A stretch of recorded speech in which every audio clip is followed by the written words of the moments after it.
Hello, welcome back. Today we are tackling chapter 20, and this chapter looked like initially it was going to be a lot more annoying than it actually ended up being, and the reason for that is the gimmick of this chapter. The gimmick of this chapter specifically is a few long-range enemies that exist outside of the player boundaries, so the only way to attack them would be with either your own long-range magic, if you have a bolting, or to warp to them. Now, of course, I don't have the warp staff because I got unlucky in chapter 14 and I didn't manage to find it. But even ignoring that, this chapter wasn't too difficult.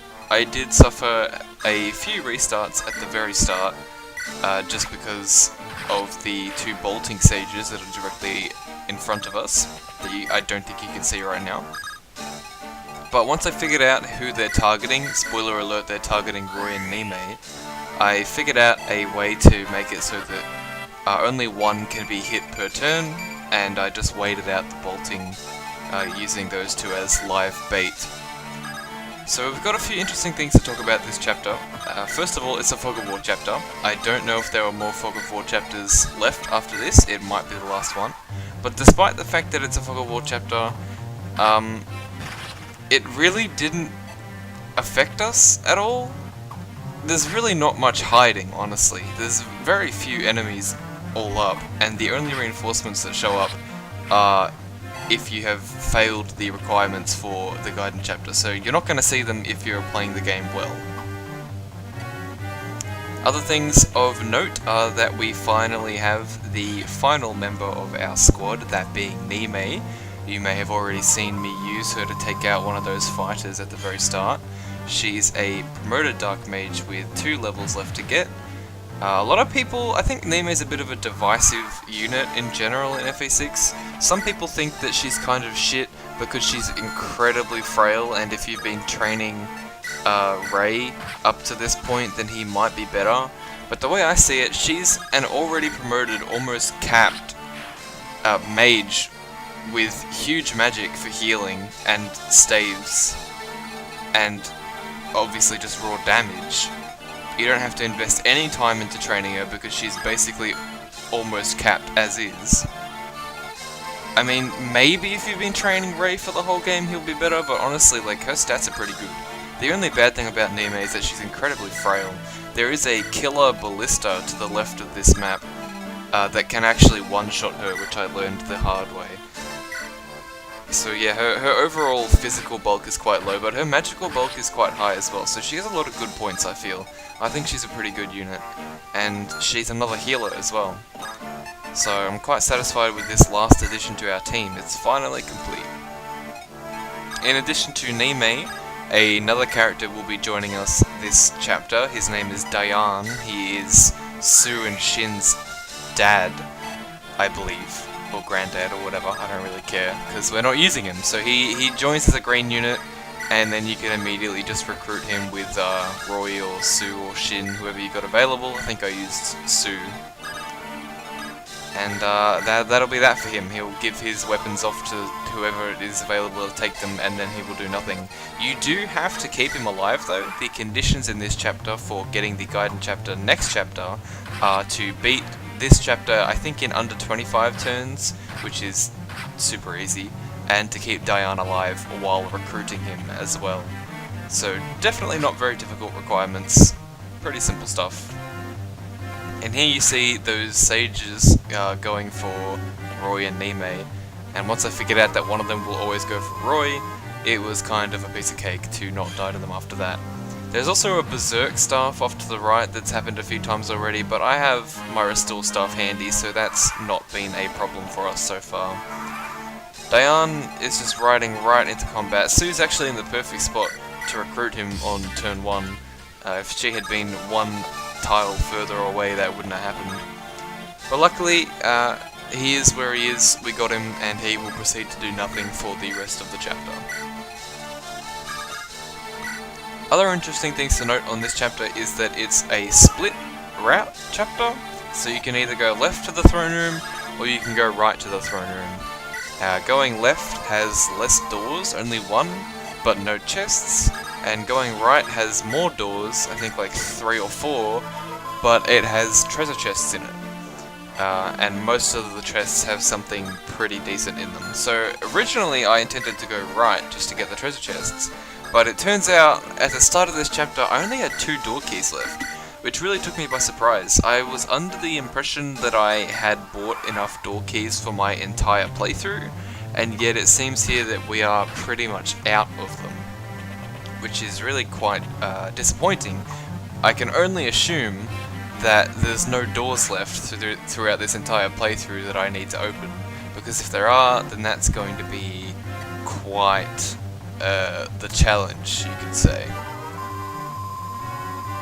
Nonetheless, I actually did get a bit lucky with this chapter, as there is a thief that spawns in the throne room that unlocked one of the doors for me, so I didn't have to use both of them to get to the chest room, which I did get into, just at the very end.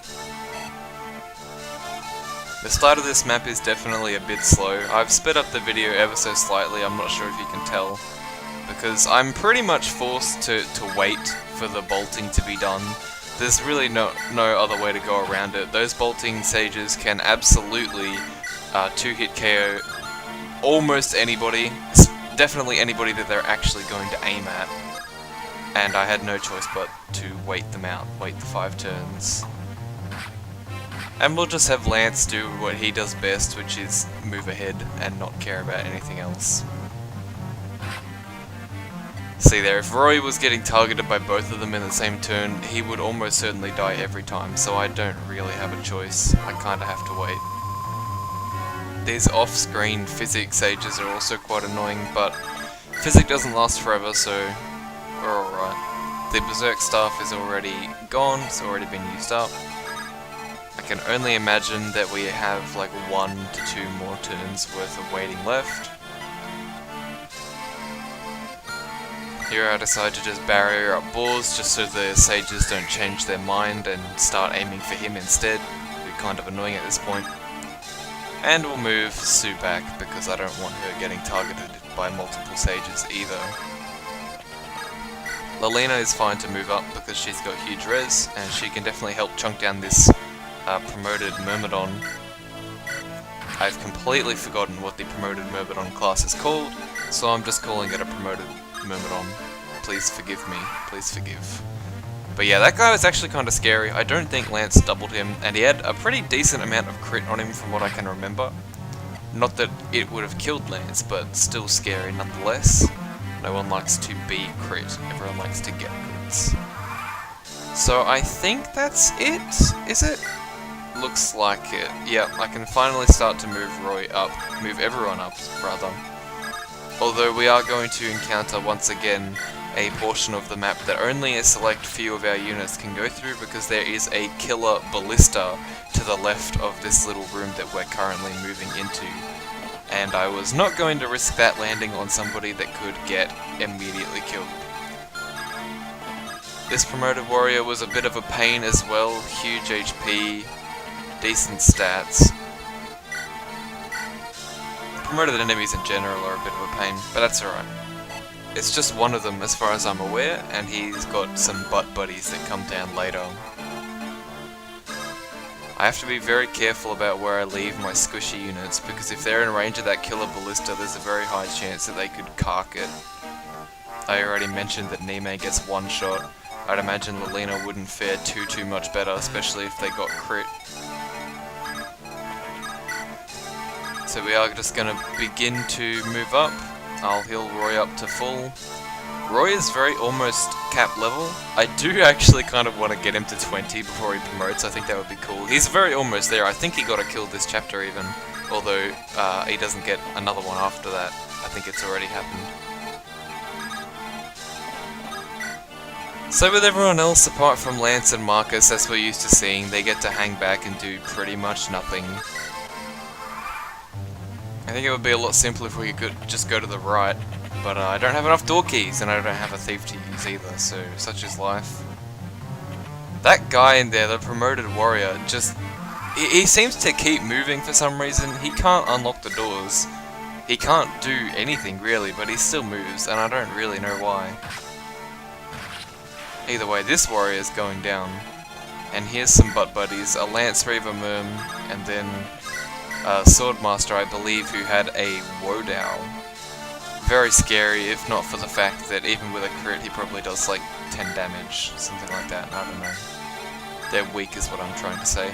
I have to use a sword to take them on for the moment though, because Lance Reaver. In hindsight, I could have sent Lance first, killed the dude, and then used Marcus to set them both to Lances for the following Swordmaster. But I'm stupid and I didn't think to do that. I didn't think to check. So we're gonna have to sit and suffer for a few more turns. This chapter is relatively short. There's not a whole lot to it. It's quite simple, apart from the gimmick of the long-range tomes and such. And I guess Fog of War, if you can even call this map Fog of War, it barely counts. This map is really straightforward and simple. You just pick a path and you go up it. And if you have the means, you open some chests along the way. The thief that spawns in the throne room is actually supposed to be Kath. If you haven't recruited Kath already by this point, she will appear here, and you have another opportunity to recruit her. However, we murdered Kath in cold blood in the first chapter she showed up in, I believe. So she's not going to show up, instead she'll be replaced by a generic thief, who we will not care about killing whatsoever. Yeah, this guy was quite a pain. His bulk and his speed really kind of difficult to deal with. Luckily Marcus lands that, I think that was the Silver Lance, to kill him. I'm actually not afraid of moving Boars up as well. Not that Boars can do anything, mind you, and I don't think he does anything for this entire chapter really. But it's not like he can die, so there's not much point having him hold back. His defense is really, really huge. So I figured, screw it, we'll just send him up. And Rutger too for good measure, just because Rutger's HP is so big. Gonna be giving a door key to Boars, so that we can actually get into the throne room. In hindsight, that probably should have been on one of my paladins, but I tend to prefer loading my paladins up with weapons rather than giving them utility items. I feel like it's the job of other people to carry those kind of things for them. I'd rather they be able to use as many weapons as possible. Either way, up we go. I decide to continue moving up with everyone except Boars, and Boars in this case will end up being a useful human shield to soak up all those killer arrows that are getting fired from that ballista, while the rest of my squad goes ahead. In the throne room itself, it's not that scary. There's a few armor knights that aren't even promoted and 2 sages, none of whom have stats that are particularly threatening, so I'm okay with it. I'm going to have one of my cavalry units pick up Roy. I think it's Sue or Milady. Yeah, looks like it's going to be Sue. Just because there's no way in hell he's getting to the throne room, otherwise he's so slow. And that would just be a huge pain. Honestly, I think Roy would be a decent unit if not for the fact that he's pretty much locked to 5 move for the entire game, or at least as much of the game that matters. Really is a shame. Contemplated using a physic on Marcus there because he is kind of low, but in the end I decided it wasn't really worth it. If he can't engage in combat, or rather if he's not healthy enough to engage in combat in the throne room, then I'll just not engage him in combat. Lance should be able to handle it for the most part.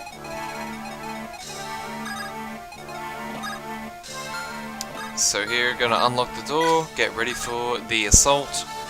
Pretty much just let Lance lead the charge. I mean, why not, right? Lance is pretty much invincible from full health. Swap into an Iron Lance just so he can deal with the Armor Knights a bit better. And we'll move Rutger up as well.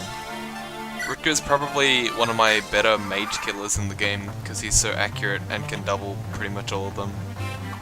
Unfortunately, I miscalculated and I didn't remember that Armor Knights have no move, so none of them could even reach Lance this turn except for the one with the Javelin, which Lance couldn't retaliate against, obviously. Decided to leave Boars where he is. As I said, I'm just wearing out the killer arrows, and then we'll move everyone else up. Just checking here how much damage Rutger can do to these dudes. They are very bulky, I'll give them that. They must have pretty huge defense. Not that Lance is the strongest dude in the entire world, his attack is just average, it's okay. But even so, these guys are supremely bulky. What I would do to have Lilina be a little bit further ahead. To be fair, I could have managed that. If I had done some rescue dropping shenanigans with Marcus and Lance, I totally could have carried her up here, but I'm not an intelligent man, and I like to do things very simply, and this is the simplest way of completing the map, as far as I'm concerned.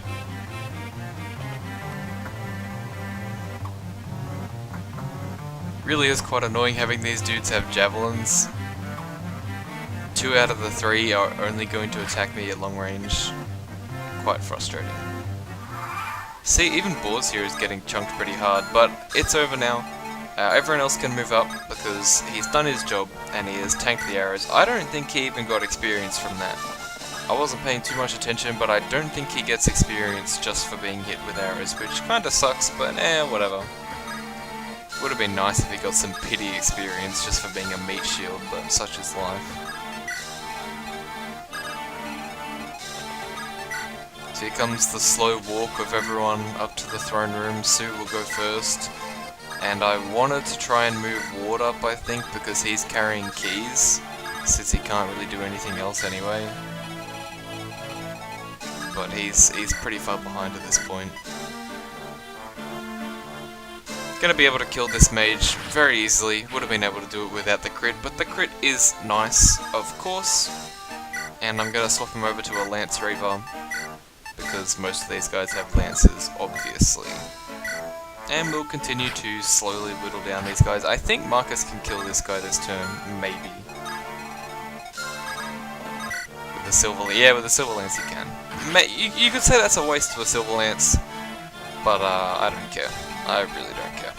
And I completely forgot Diane was even here. I was wondering why the turn hadn't automatically ended, and then I remembered, oh yeah, we have an extra bow, nomad, whatever. Don't even care about what class he is. So that thief has spawned. I'm actually going to let him live for a turn longer so he can open the door for me. Here I was wondering why Sue wasn't doubling, completely forgetting that she was holding Roy. So I really should have just let Rutger deal with that. There wasn't much point to her doing that, but whatever, you know. Mistakes were made, we're here, and it didn't cost anyone their life, so she didn't even get hit. Here I'm debating about taking Roy at all. I don't know if it's completely safe, but I decide to do it and just put him back. There's no way he can be hurt by anything from where he is.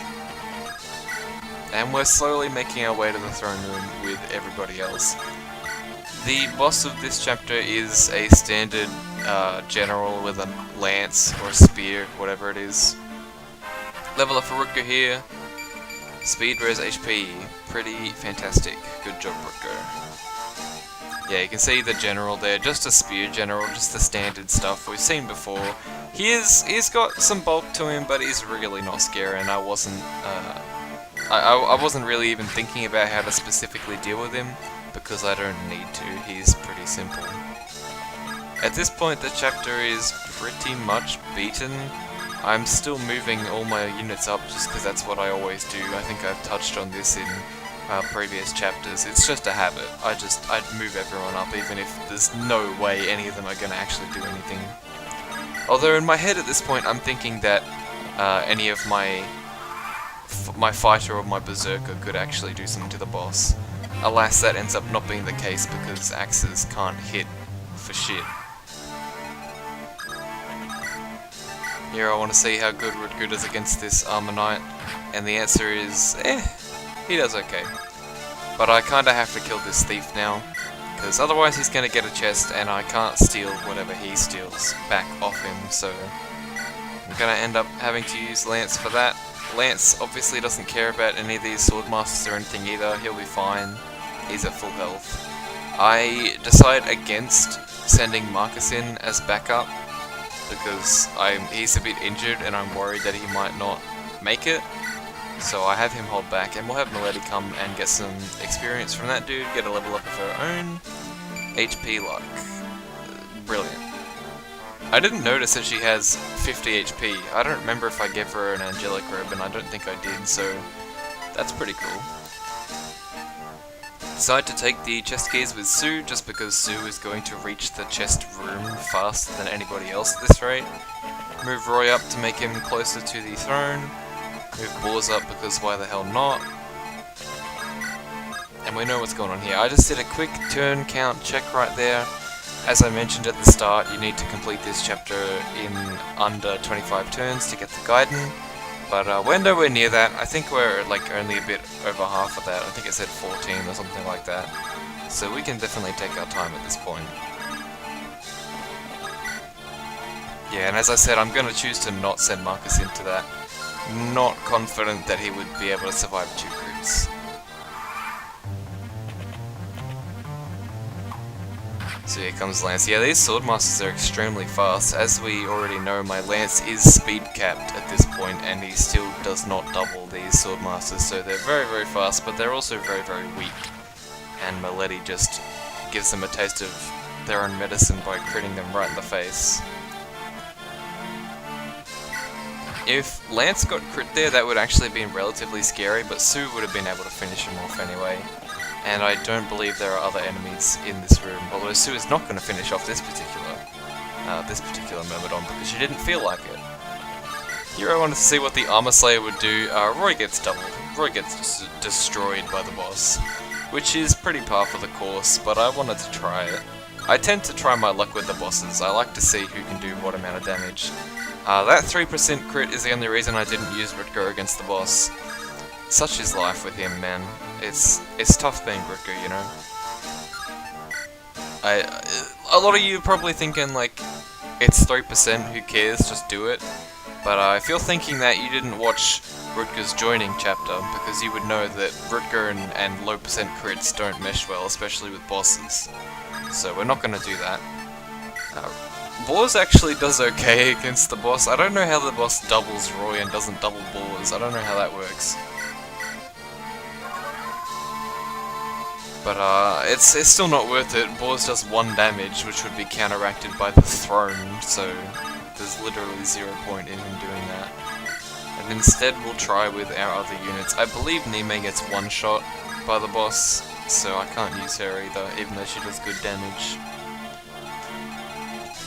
And everyone else is just sort of standing around at this point. There's not much for them to do.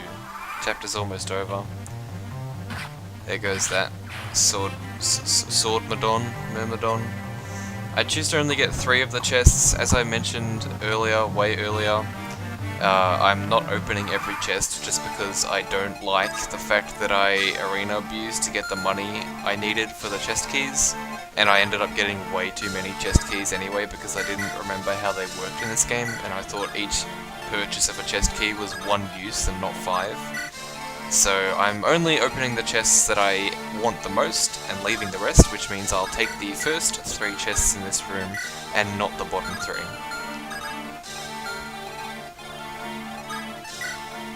You see, I'm using Lilina to take on the boss. She doesn't get 1 shot and she does a lot of damage, so I'm gonna have her stand next to Roy, get that avoid, get that crit, get whatever it is that their support gives them. I don't actually remember. Boars supports her as well, so I figured, why not, it helps, maybe. I don't actually know what any of the support bonuses give. I've mentioned before I don't care about supports in this game. But you see there, that damage is pretty good. Pretty good indeed. Just one last test here to see if anyone else can do anything about the boss, and the answer is no, not really. Even with weapon triangle advantage, that damage is pathetic, as is the hit rate. And while Ward wouldn't die to that, there's very little point in even trying. So I'll just have Lilina do it. I'm pretty used to letting Lilina take care of the general type bosses. She'll dodge again and get a crit that just absolutely annihilates this dude. Bye bye. Level up for Lilina here. Luck. Wow. So that's pretty much the chapter. We've just got a few chests left to get. So one has a Nosferatu, that's for Niime. Obviously, no one else in our team can use that. In the next chest, we'll have something after that dude moves for no reason again. Yeah, just double checking turn counts here, we're fine. Guys, sleep staff. I really like the sleep staff, even though my last one just didn't work for me at all. And the last one's gonna have something. And that'll be that. So thanks for watching, guys. Appreciate ya, and I'll see ya in the next one.